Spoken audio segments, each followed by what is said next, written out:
about. Your nickname, the Bomber, suggests you have a lot of dynamic and a lot of an explosive style. How would you describe your fighting approach and what sets you apart from other athletes in your division?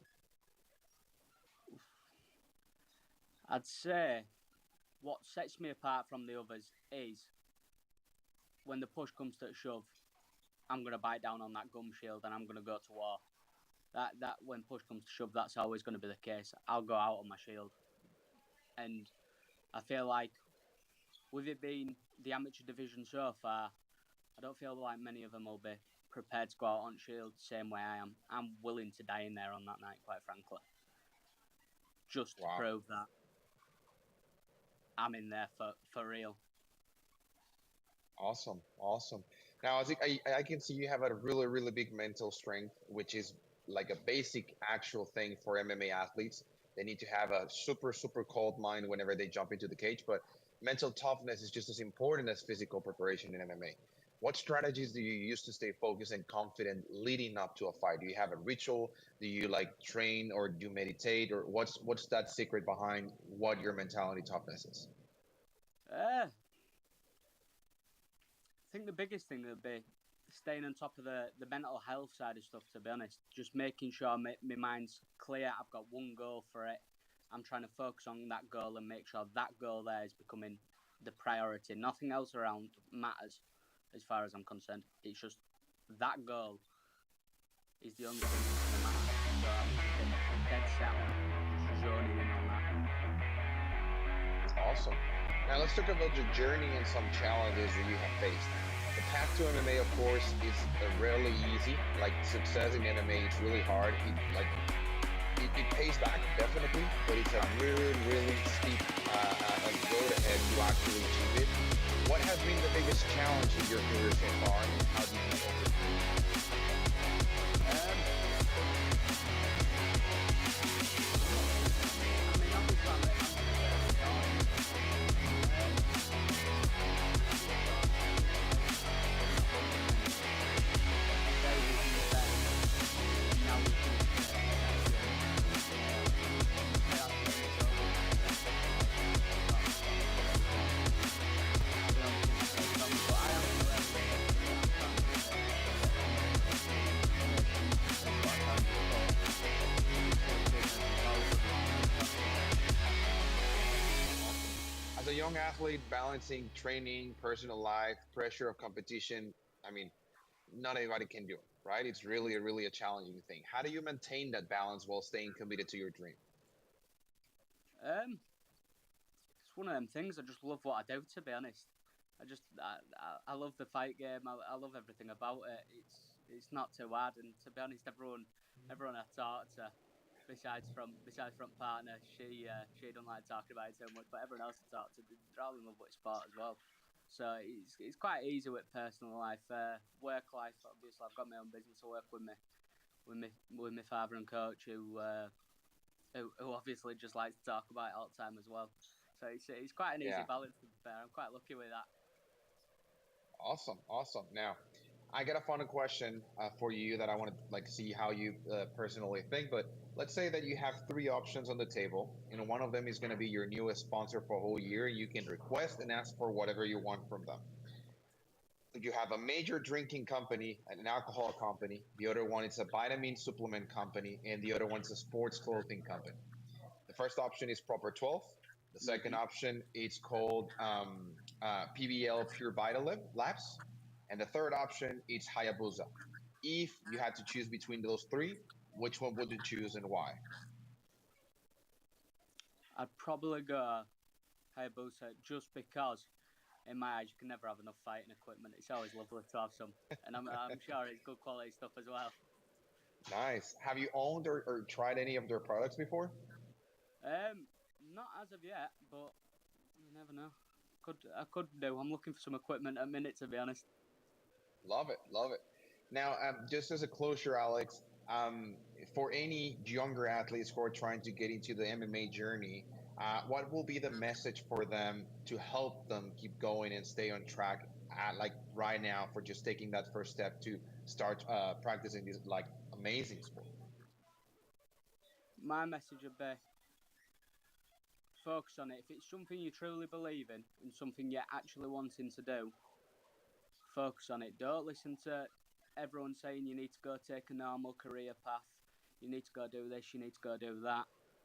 Do what you want to do, and as long as you believe in it and you drive for it, I'm sure it'll come into existence.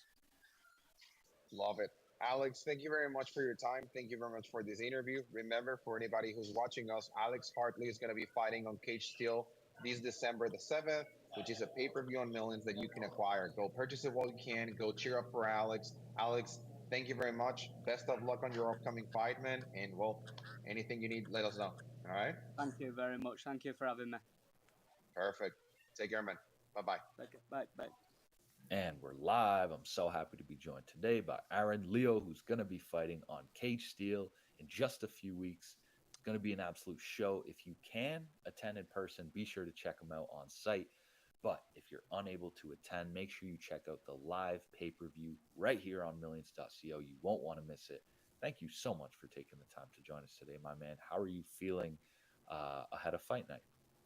Yeah, thank you for having me. I'm feeling great.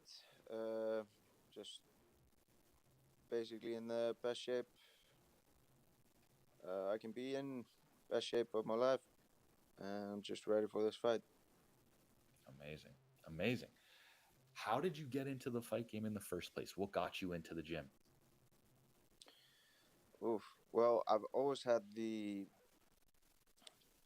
interests of fighting and the game, but I started. I was working construction in 2018, and I met this Russian guy who was a boxer, and he dragged me to this boxing gym, and we started training together. And then he got hurt, and at the same time, Reykjavik MMA, my gym, was starting up. At the gym where I was training. So I was like, fuck it, I'll join. So I joined the first practice of Reykjavik MMA, and I haven't stopped since. That's basically it. Amazing. That's a great story, man. It kind of just fell into your life. Your coworker told you should get into it. You tried it out and you fell in love, man. That's super awesome. Who do you like watching in the fight world? Who inspires your kind of fight style? Oof. I don't know. There's so many. I don't know. I don't think you can pick like just one guy. You pick stuff from like some stuff from this guy and this guy and this guy, and like it's just the whole game. The whole game is awesome. Of course. Well, can you give us a few of them? Who are some of Aaron Leo's top maybe top 5 fighters? Who do you like? Oof. Well, I would have to say Connor, because he's the one like that basically just got you to watch the UFC. Then Chuck Liddell, John Jones. I really like Ilya Topuria. He's so slick. And then, but just a bunch of guys. Some great names. No, there's some great fighters, man. That's awesome. Did you have the chance to watch the fights this weekend? Oh, yeah, I watched it the morning after. How was any thoughts on the card? Well, I only watched the last 3, so Bo Nickel and up. It was good. It's just kind of how I expected it to go. Chandler and Oliveira fight was crazy, but how you expected it to be. And John Jones kind of did what he does. Yeah. Are you the guy that wants to see Tom Aspinall versus Johnny Bones Jones, or would you rather see the Pereira John Jones fight? I don't know. I I would rather see the Pereira fight because I just think John Jones is a light heavyweight and Tom Aspinall is a true heavyweight, and I'm not sure like at this stage, like he's older, looks slower. Obviously, got all the same skills, but yeah, I I don't know. I think Tom could be the one to take his own. Yeah, yeah. No, I agree. I agree. What about what about you, man? If you could share maybe one or two of the most memorable, most impactful moments that really stand out to you as you reflect on your journey so far, what would you say it would be? Mm, I'm not sure, man. I really haven't given it a thought, so you're kind of putting me on the spot. No, no worries. We can go next question. Yeah. Do you have a go to pre or post fight meal? Uh, no, it's just pre-fight. It's just eat kind of clean chicken rice and nothing crazy. Post meal. Mm, I would love a pizza, but everything is usually closed after the KSTO show except for McDonald's. So we always like flock to there. But no, nothing specific really. Fair enough. Okay, so you see Aaron Leo in the line after a big win. He's at McDonald's. What is he probably getting from McDonald's? Oof. Uh, Definitely no fries. It's just two fat burgers, soda, and a shake, and I'm good. Very good, very good. That's awesome, man.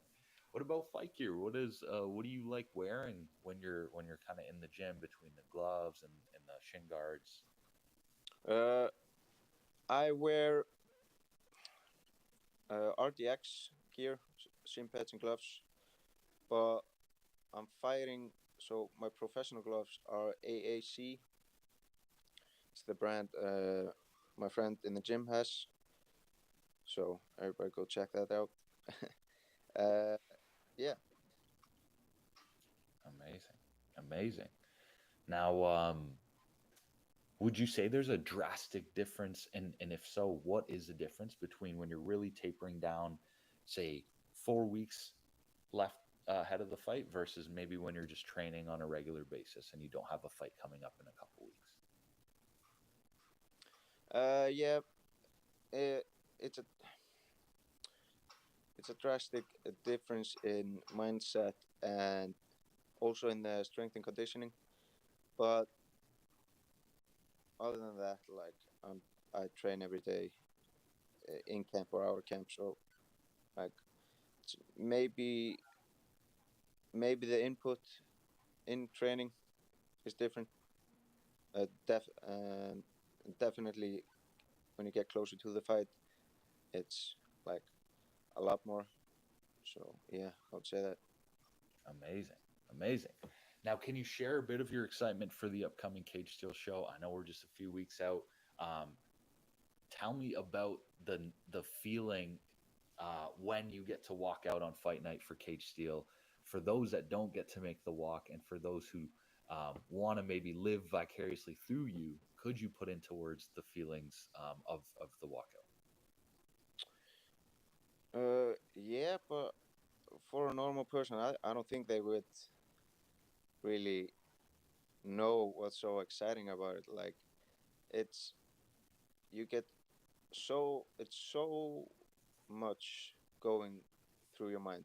Like you get every feeling and then when you walk into the cage, it just goes away, and you're like, you don't really feel anything.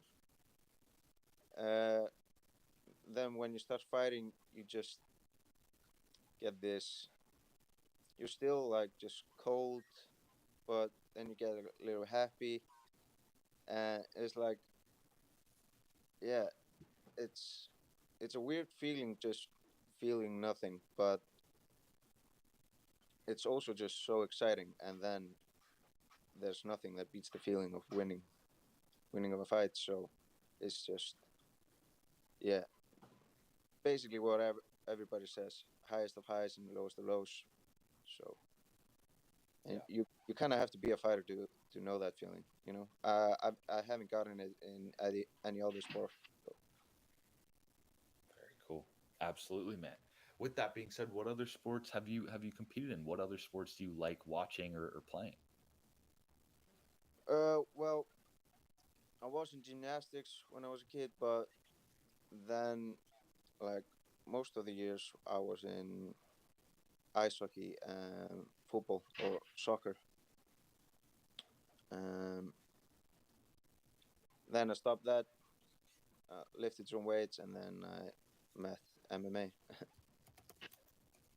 Amazing. Amazing. My man, well, thank you so much for taking the time to join us. We're so excited to watch you on Fight Night Cage Steel. Before I let you go, I want to give you the floor. Is there anyone that you'd like to shout out, show some love to? If not, is there any last message you'd like to put out to the world ahead of Fight Night? Oof. Uh, yeah, just just watch. It's gonna be a hell of a fight. We have 4 fighters from my gym, and we're all super ready, and we always put on a show. So Kate Steele, 7th December is the one to watch, definitely. Amazing. And for those who can't attend in person, can you let them know they can tune in to the pay per view right here, millions.co? Yes, tune in to millions.co to watch me knock out Johnny Brothers, people. That's a way to end it with a bang, my man. Thank you so much for taking the time to join us today. Best of luck the rest of the way. Hope to chat with you again after the fight. Thank you, bro. Thank you. Take care, my man. And we're live. I'm so happy to be joined today by Joan Salinas, who is going to be fighting in just a few weeks. Cage Steel. If you can't attend in person, definitely got to tune in right here on millions.co. But if you can attend in person, make sure you go check it out. It's going to be an absolute show. Joan, thank you so much for taking the time to join us today. How are you feeling a few weeks out from Fight Night? Hey guys, I feel great. Thanks for having me as well.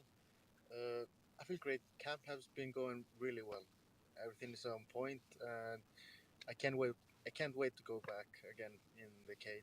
So I'm really excited for this one. As are we. As are we. Cage Steel 38. How pumped are you to compete under Cage Steel banner? And are you the type of fighter that kind of really analyzes their opponent leading up to fight week, or are you just mostly composed on yourself, making sure you're ready for fight night? Or do you have a hybrid approach, kind of doing both? A little bit of both. Of course, I view my opponent and see the dangers and how he approached the game, or what should I expect when I get in there with him. But main focus always on me, what I'm gonna do, where I want to go, like with my game plan. So yeah, I have obviously I analyze his work and that, but just to keep it behind my head, knowing what's gonna happen, what might happen or not. But other than that, it's just the main focus on me and what I want to do. So yeah, that's how I like to approach the game, the fights. Love it. Love it. Now, what got you into the fight game in the first place? What got you into the gym? It was random. Like I used to play soccer, football, when I was younger, and after a while, I finished, like I was just in the gym, and it was like getting kind of boring. Just go to the gym. I needed that extra rush, like competing or something, because I've always done that since I was a kid, just playing soccer and you have the games, and so I missed that. I needed something like that. So I was gonna try something like CrossFit here in Iceland.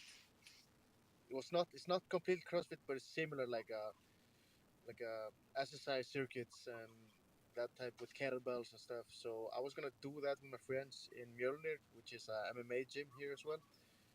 But when we went there, the course for that was full, so they were like, "Hey, you can do the kickboxing course instead, and then do the other one." I was like, "Oh, sure." Then I started doing kickboxing, and next thing led to the other. I was starting doing jiu-jitsu, and after a couple of years, 2 years of that, just doing like a little bit of jiu-jitsu and kickboxing, reggae MMA opened where I'm training at, and I tried their MMA. So I was like, oh shit, I got hooked, and yeah, that led somehow that led to I started competing in 2019.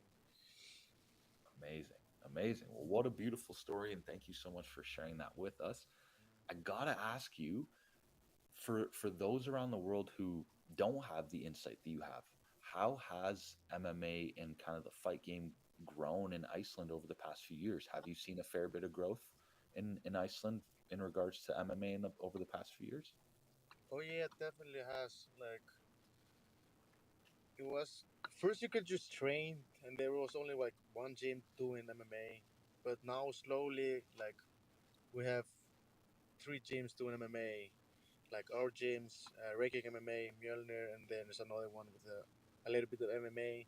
But the scene itself is just growing. Like Jiu-Jitsu was first always the biggest here, and now it's like a little bit everywhere. Like we have like another a Muay Thai gym, we have boxing gyms, like so it's growing everything, not just MMA. Like combat scene itself has growing, and